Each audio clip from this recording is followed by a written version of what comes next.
Good afternoon, everyone. My name is Benjamin, and welcome to a discussion of the Texas 6th special election, which was a jungle primary for a seat left vacant by the passing of their representative, Ron Wright. Now, this is a district in the Dallas-Fort Worth area in here, right? That includes few very rural counties and then the suburban parts of Tarrant County, aka where Fort Worth is, around this area, right? And, well, to be quite honest, I think the results kind of surprised a few people. Adding it all up, I think what wound up happening, or adding it all up, the all Republican candidates, of which I forget exactly how many there were. There's 23 total candidates. There's 1, 2, 3, 4, 5, 6, 7, 8, 9, 10 Democrats. 2, 3, 5, 6, 7, 8, 9, 10. 11 Republicans.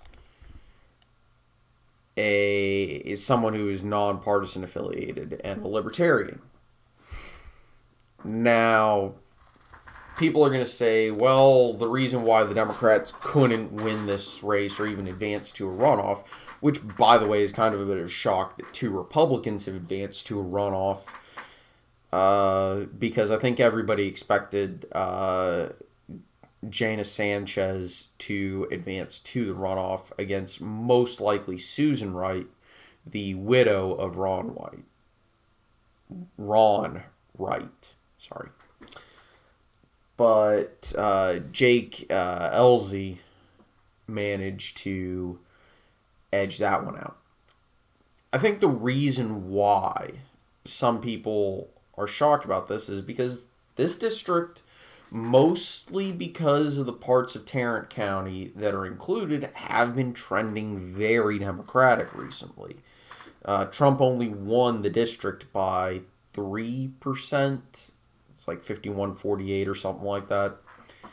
And Ron Wright only won by about 8% in the November election. Well, here's where things get funky. All Republicans combined in this particular election, in the special election, for 62% of the vote, whereas Democrats got 37%. Yeah, Democrats couldn't even crack 40 in a district that had been trending towards the Democrats. Now, what happened here?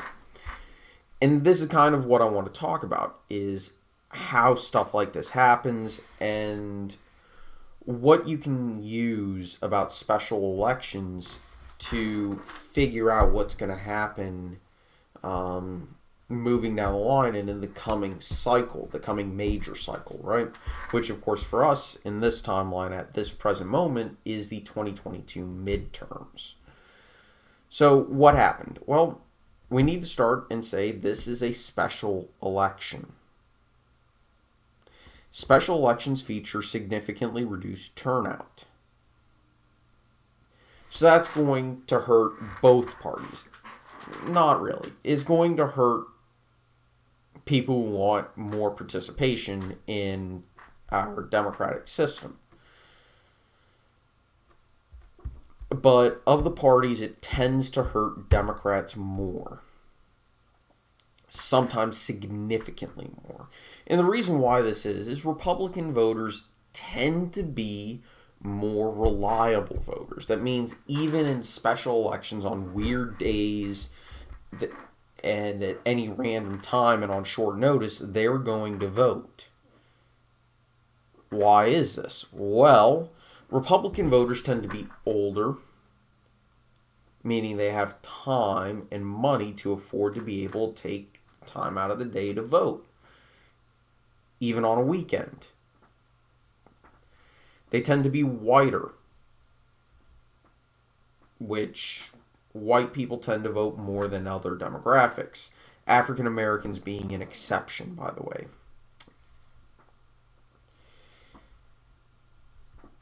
They also tend to view voting as their civic duty. They tend to think of voting as one of the more important things they can do and as an act of service in a lot of ways. Basically,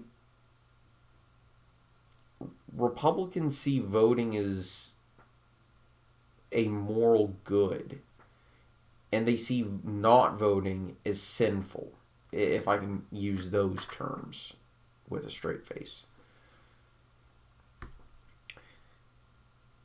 And to me, what that kind of symbolizes is that, yeah, Republicans are going to turn out. Democratic voting blocs tend to be younger. Also, Republican voting blocs tend to be better off. Democratic voting blocs tend to be younger, less well off financially, less involved, more apathetic of the voting process, and they only want to turn out when there's somebody they can get behind. In addition, they also tend to be younger and less white, more particularly more African American. Again, African Americans are an exception to the rule that non-white blocs don't turn out as much. And in Texas, that's actually kind of an important distinction because Texas has very unique voting demographics anyway, so I may pump the brakes on that one. But the point is, Republicans are more likely to turn out in an election like this.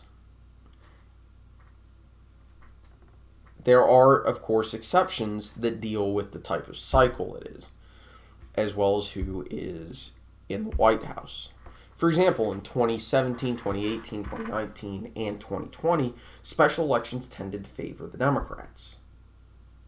Because, well, there was a Republican in the White House, so that drove motivation for Democrats in these special elections. Whereas here, we have a Democrat in the White House. And as we can see, that is driving Republicans to be more motivated to turn out in these special elections, in these really unique situations, right? And on these days when, wait, there was an election on Saturday? Really? Is that how we're doing it in America now? So Republicans turned out.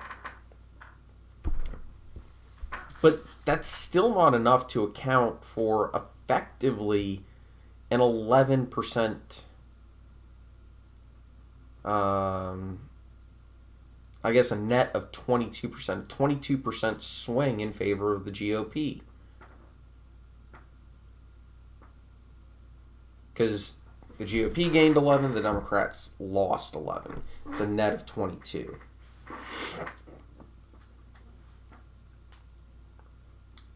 That's not enough. That could explain a 5 or a 6% swing, maybe even a 7 or 8% swing. So how do we bridge the gap further? And it's all going to rest in this part of the district, Tarrant County. And why does it rest in Tarrant? It's because of the suburbs. And part of this has to do with the fact that there's a little bit of suburban rebound going on. And when I say that politically, I mean that voters in the suburbs are coming back towards the Republican Party. And why might that happen? By the way, it's probably just a small return to the old normal, where it was a slow trend, not a, oh my God, what just happened to the GOP strength in the suburbs? And this has to do with the Trump effect. Trump isn't at the top of the ballot. Trump isn't in the White House. Trump is a non-factor politically, unless you listen to the media. Without Trump being a factor, suburban voters who maybe don't like the Democrats' position on, say, taxes, but who are socially moderate or even slightly socially liberal may say, you know what? I don't like Trump, but he's not there anymore. GOP is safe to play with. There's a little bit of that going on where it's like, oh, the GOP is done with Trump. Nice. I can go back to voting for them. Of course, there's also there's a Democrat in the White House effect, which, okay, that's fine. Again, that still probably only gets you a little bit more of the way, another 3 to 4% swing. Again, what are the other factors going on? And I think there's a combination of them. Number one, I think the Republicans had good candidates. The Democrats didn't. Still not going to lead to that dramatic of a swing. Follow this up with the fact that the Democrats were handedly outspent. And again, that's not the biggest factor. Trump was outspent in both campaigns for president, and yet he still won one and almost won the other. So just because you get outspent isn't necessarily the biggest factor. Instead, I think it has to do with Biden not being the Biden that he once was, and the Democrats in the House shooting themselves in the foot on policy. And for all the crap that I think a lot of Republicans give Obama at least attempted to look as if he was playing for bipartisan support. You have to remember, in 2009, when Obama and his Democratic coalition came into power, they had enough votes in the Senate to override a veto, and they had a damn near supermajority in the House. They could have passed a single-payer healthcare system, which Bill Clinton had called for, and I believe Jimmy Carter had called for. I know Jimmy Carter called for it. I think whoever was the Democrat, Kennedy might have called for one. FDR might have. I don't remember if Truman did. But a single-payer healthcare system had been a long time goal of the Democratic Party. And they now had the ability to do it because they could override a veto. Obama instead was debating whether or not he wanted to push Congress to put a public option into the Affordable Care Act. They didn't. So Obama was a lot more moderate than I think a lot of people give him credit for. Especially modern Democrats. Because they still hold him up as a liberal paragon, and yet he didn't want to pass a single-payer healthcare system because I think a lot of people would have seen that as far beyond what he did. And you remember how bad they got just shellacked in the 2010 midterms, where they lost 67 seats in the House and came close to losing a majority in the Senate. They still held it just because of how extremely well they did in 2008. Of course, 2014 was a totally different story. They wound up losing most of the ground they gained. And what we see is that Biden, by pushing for things like a $15 minimum wage, which most Americans don't support, if they did, they would have voted for a Democrat, or at least Tarrant County would have, and that would have been enough.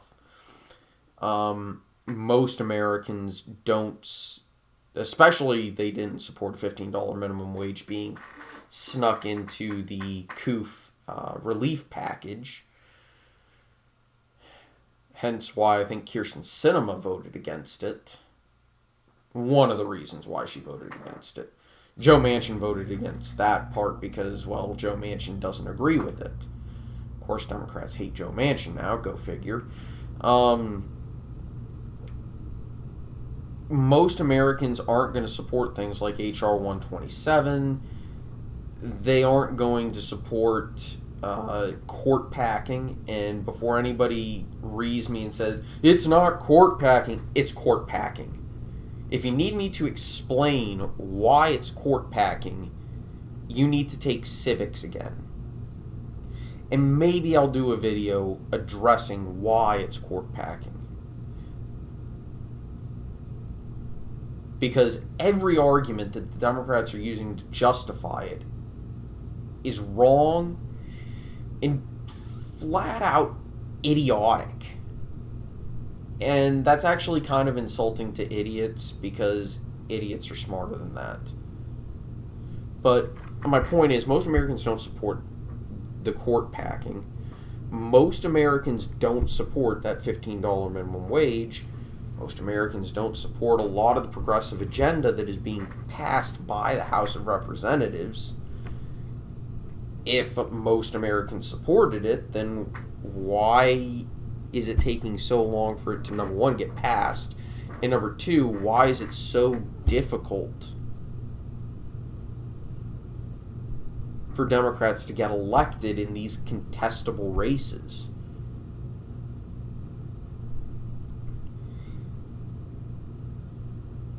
And I think people are saying, well, Biden won and he has the Senate and he has the House, he has an electoral mandate. No, I'd actually argue he has the opposite of an electoral mandate. The Democrats won the Senate by a damn miracle. And that's exactly what it was a freaking miracle that they won the Senate. Because I think any reasonable forecaster would say, yeah, Purdue is going to win that Senate race and it's not even going to advance to a runoff. When it advanced to a runoff, everybody said, Purdue's going to win. Even Nate Silver said that it's very likely that he wins. Now, that said, as time wore on, I think a lot of people said, there's a possibility it could happen, especially with Trump shooting the GOP in the foot. But it really was a perfect storm that was required for the Democrats to take the Senate. And in the House, the Democrats lost seats. And that's kind of, and a lot of them were battleground seats or seats that they probably should have held on to. But they didn't. If the Democrats' plans and policy were so popular, they claim that like 90% of gun owners, or 90% of Americans support stricter gun laws, including 70% of gun owners, or something ridiculous like that. If that were the case, why don't we have those stricter gun laws? Why do gun owners consistently vote against gun control? It's because their policy isn't as popular as they claim. And those polls that showcase it typically come from either sponsored polls, or sponsored polls, which are put out there with an agenda, or they have terrible samples that aren't representative of the majority of Americans. So the Democrats kind of had this combination of the House is shooting the Democratic Party in the foot with the type of legislation they're pushing through. You have a Democrat in the White House who doesn't seem too interested in telling the House, no, you can't have those things. Every time the House goes, ooh, I want that thing. And a little bit of a suburban rebound. And, of course, the normal special election things. the normal special election stuff, which is depressed turnout, and other wackiness. Combine all of those and you get close to explaining why the Democrats couldn't crack 40% combined. And the GOP managed to hit 62%. Damn near 63%.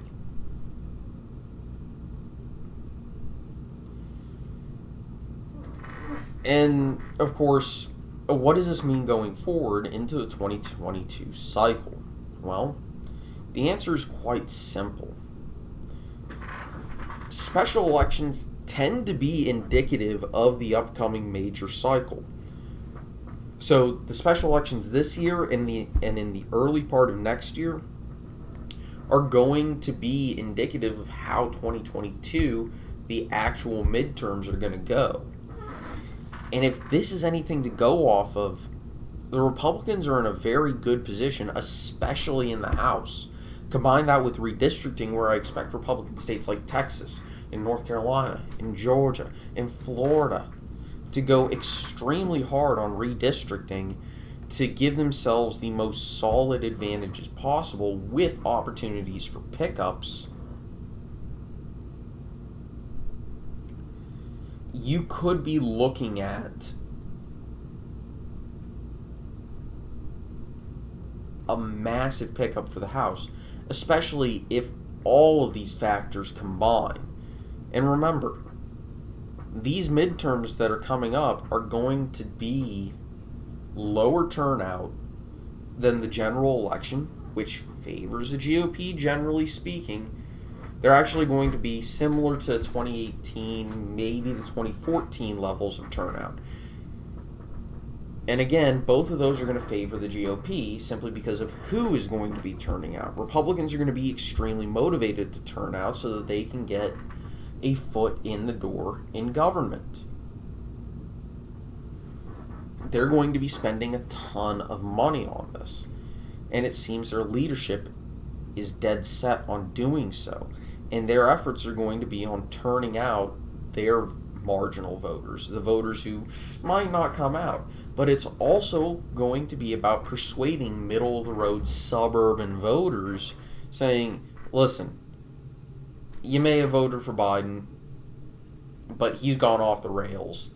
He's supporting the crazy socialists in the House. Vote for GOP, put a moderating force in government. Because Biden may talk a big game on bipartisanship and moderation and unity in government,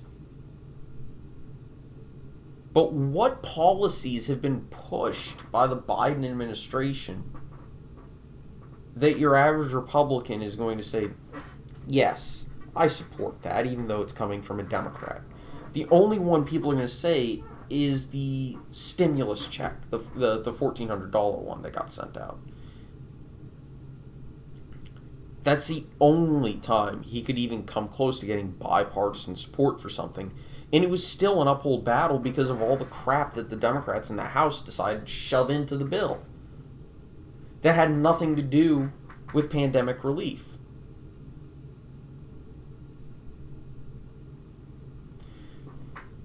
And that's the problem that the Democrats are going to have, is they're going to have to fight this very vocal, very loud faction within their coalition that currently is almost entirely within the House. They're going to have to fight this coalition to say, no, we're still the moderate party of, 2008, of the 2000 era, the 90s. We're still that party. We're not some unhinged George McGovern lookalikes.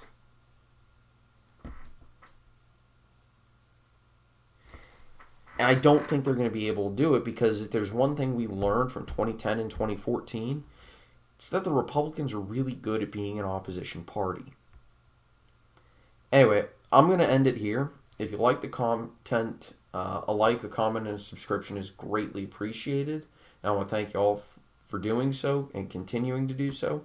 Let's see if we can hit 1,000 subscribers by the end of the year. That'd be awesome. And hey, share the video with people who might like the content. You never know. Take it easy, y'all. Bye-bye.